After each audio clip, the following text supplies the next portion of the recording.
मुंबई पालिकेवर महायुतीचा भगवाच फडकणार, भाजपाचा विजयी संकल्प मेळाव्यात फडणवीसांनी रणशिंग फुंकलं.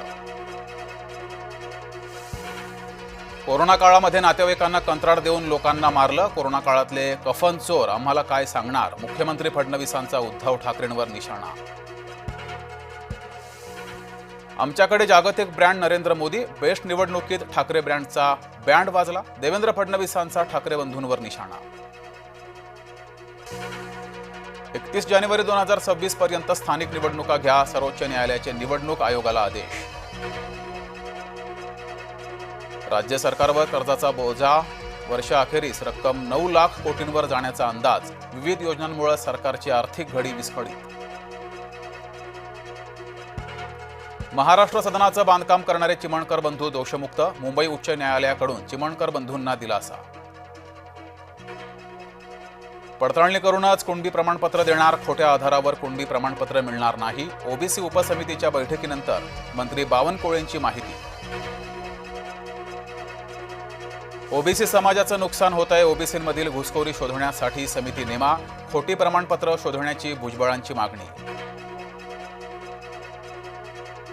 मराठा जीआर विरोधात ओबीसींचा एल्गार, 17 सप्टेंबरला हिंगोलीत ओबीसींचा एल्गार मोर्चा, भुजबळांच्या मार्गदर्शनाखाली आणि लक्ष्मण हाकेंच्या नेतृत्वात मोर्चा.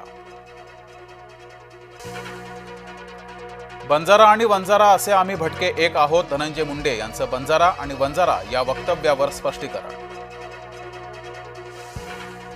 आरक्षणासाठी बंजारा समाज आक्रमक, औंढा शहरालगतच्या जिंतूर फाट्यावर रास्ता रोको, एसटी प्रवर्गातून आरक्षण मिळावं, बंजारा समाजाची मागणी.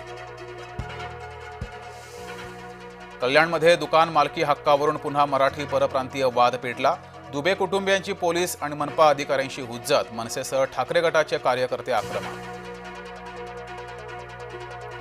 पुण्यातील रस्त्यांवर लवकरच धावणार डबल डेकर बस, पुढील 8 ते 15 दिवस डबल डेकर बसची ट्रायल रन.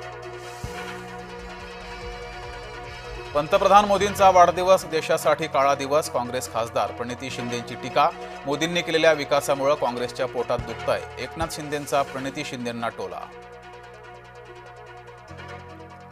मसूद अझहरच्या कुटुंबाचे तुकडे झाले, जैश ए मोहम्मदचा कबूलनामा, ऑपरेशन सिंदूरच्या यशाची कबुली. शेतीच्या नुकसानीचे पंचनामे लवकरात लवकर पाठवा, पालकमंत्र्यांनी 2 दिवसात आढावा घ्यावा, अजित पवारांच्या पालकमंत्र्यांना सूचना.